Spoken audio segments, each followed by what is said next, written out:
What's up, everybody? Fortexfiend here. I'm actually doing this live on my Twitch stream, so you guys are going to see the chat pop up there. But I'm going to be giving you guys my banner review for the new banner that just came out featuring Gato and the Gundam GP02A, and as well as CHAR Aznable and his CHAR ZAKU 2. So I haven't pulled yet, so I'm going to be going to the exchange so I can tell you guys how I think about these units so far after we check them out. All right, so we're going to check out the big boy first. We got Gundam GP02A, which is a supporter unit out of all things. Even though I still think this thing should have been like a defender or an attacker. I mean, look at it. That thing is a big boy. So at level 100, and this is what we see right here with all of its stats, we can see that it has a large HP pool for a supporter unit that has pretty good defense as well. Terrain capabilities is pretty standard. I'm not going to knock on units anymore for not having space terrain or atmospheric terrain, excuse me, because I know I've been knocking them a lot for that, but we've been seeing more and more diverse stages recently, so I'm not going to knock on it for that. Mechanism wise, it has shield defend, which it's really cool that this thing has like a little bit of defense considering that it's a support unit. And then afterwards, we're going to take a look at its abilities. So arguably the most iconic ability for this particular unit is the atomic bazooka. I thought that 6000 was going to be the max power for it, and I was wrong, because look at it at level 5, 7200. It has an absolute hit. It doesn't have a debuff, but doesn't even really need one. It's 7200. Granted, it does cost 76 energy and 1 ammo, but that's still a hefty amount of damage there for an AoE, which is crazy coming from a supporter unit. And then afterwards, you know, we got Beam Saber, which is pretty standard.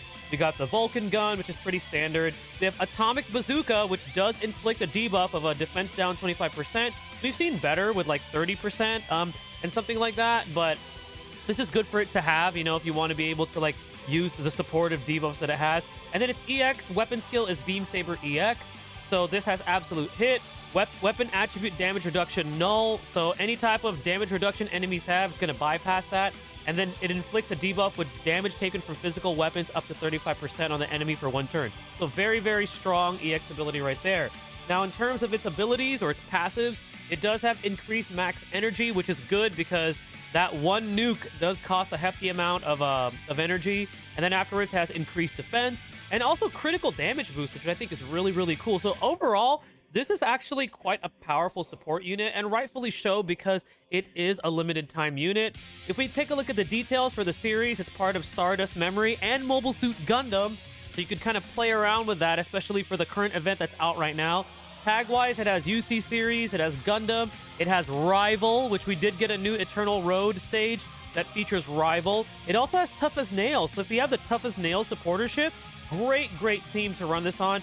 It also has Test Type, which I know that the current ship feature right now has that, but even though it does, if you take a look at Test Type, there's not a lot of really good strong units on there. There's good SSRs on there, but which definitely can come into play if you're like trying to run a bit more of like a free-to-play friendly team with like SSRs, but still not a lot of like super strong selections from that particular tag. So if I were to run this, I would probably run it with like Tough as Nails or even like with Rival.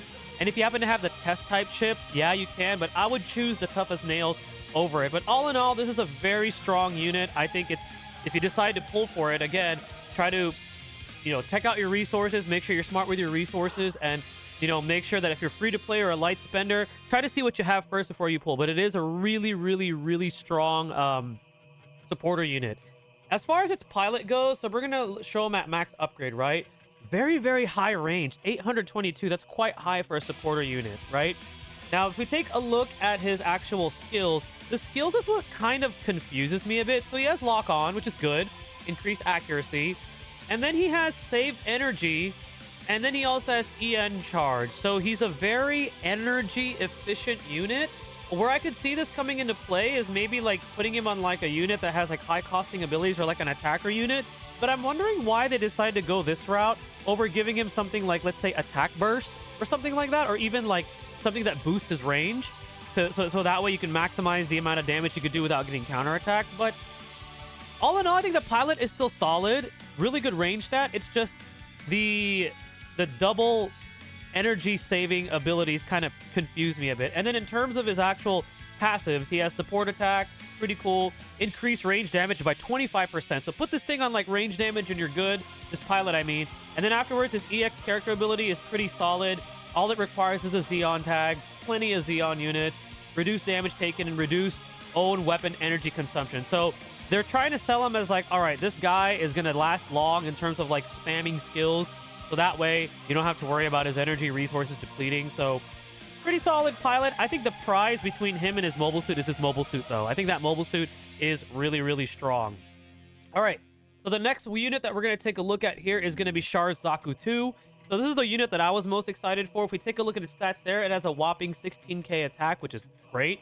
HP is solid. Really, really good mobility. I mean, he's the red common after all, right? With a really high CP, 23,000. That's pretty high. Abilities. So we're going to take a look at his abilities. He has kick, pretty standard. The closer you are, the greater the weapon power. MS Bazooka, pretty solid power at 4,200. The anti-ship rifle is at 5,400, pretty good too. And then his ace skill is going to be that 6960 power, which is pretty strong. The MS anti-ship rifle EX, up to 4 range, absolute hit, weapon damage reduction null.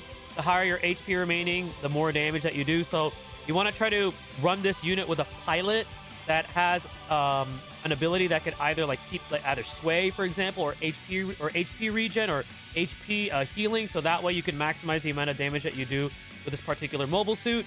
In terms of passives or abilities, increased attack is good. Increased attack when HP is full. So again, this is the selling point of this unit. You want to keep your HP at, you know, at full as much as possible, so you're dealing as much damage as possible. And then increase mobility. And mobility for PvP affects your speed, but remember, it also affects the natural ability for this unit to be evasive. So this is like an evasive type of an attacker, which I think is really, really good. In terms of terrain, again, pretty standard nowadays. I'm not going to knock on it for not having aerial combat, okay? Details. It has the Origin series and Mobile Suit Gundam. Very, very flexible there. UC series, Mono Eye protagonist. It has Unstoppable, which there are unstoppable warships out there. It also has Xeon, and it has Specialized Unit, which is going to come into play when we talk about this Mobile Suits pilot. So that's what it has right there. And it also has shield defense, so it can survive a little. You know, it can survive a little there. All right, so now let's talk about the pilot. So the pilot for me is pretty interesting. First off, he has really strong awaken and reaction. Those are pretty good numbers. Only one chance step, but that's okay. So he has attack burst level 4, boost range, and sway. So great combination there, because you want to stay alive, especially if he's piloting his own unit. So you're maximizing the amount of damage that you're doing, and you're keeping your HP full. Now, in terms of his abilities or his passives, he has increased damage dealt. He has new type, and then his EX character ability is where I get a little disappointed. And hear me out here. So he gets increased damage and increased mobility, but he has to pilot a unit of both the Specialized Unit and the Mobile Suit Gundam, the Origin series. So the Specialized Unit tag and Mobile Suit Gundam, the Origin series. So look at Specialized Unit, right? Got plenty of units here. You're like, that's cool. But then look at the other one. There's 3. So really, if you're going to use him, you're going to keep him in his own... You're going to keep him in this. Realistically, like, I don't see any reason to use him in those other 2. Honestly, like, if I'm being honest. So it's a little interesting. I mean, I guess they were trying to go for, like, you know, Char he has to stick to his own pilot, right? I know there's other pilots that are like that. Like, for example, the Phoenix's pilot is like that too. But I just find it interesting that they designed it that way. But all in all, he's a solid pilot. I think both the pilot and the unit for this one are pretty solid. They're not limited, so they will be on future banners. So if you miss out on this banner or you skip, you have a chance of pulling them on future banners. Now, the last thing we're going to talk about is the supporter warship. The only thing I don't like about this is that it's focused on test type, which, as we've seen, there's not a lot of really...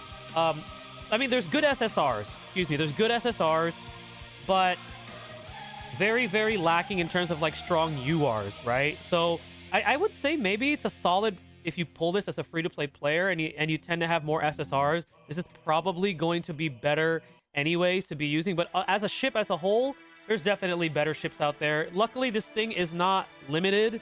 So if you don't pull it now, you could always pull it later. But yeah, other than that, I think the warship is kind of a it's not the greatest thing on the banner. And my final banner review is that all in all as a whole, I think this banner is solid. I kind of want to put it, like, if I were to compare it to the Zeta banner, I would say in terms of, like, value, they're about on even terms, but, like, so far, the best banner that we've still had so far is the Strike Freedom and the Eternal Lacus banner, especially as we've seen with the last PvP. That was definitely the strongest banner that we've had so far. But, you know, both units are great. Both pilots are solid. The definite selling point is going to be the new supporter unit, obviously, you know, with that nuke at 7,200. That's crazy. But remember, you can only use it once, so be smart with it. And if you do happen to pull it, very, very useful for the rival Eternal Road, especially because there's a lot of enemies in that map. So if you decide to use it and pull it, that map attack, try to get it to level 5 as fast as you can because you're going to be enjoying that strong nuke. But all in all, solid banner. I don't think it's as good as our very first limited banner, but it's still a really, really solid banner. Again, leverage your resources.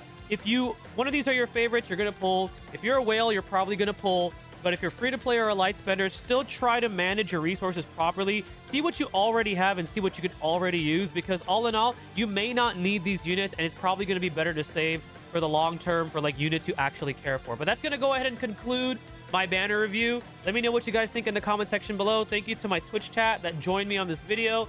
Stay tuned for the next one and stay blessed, everybody.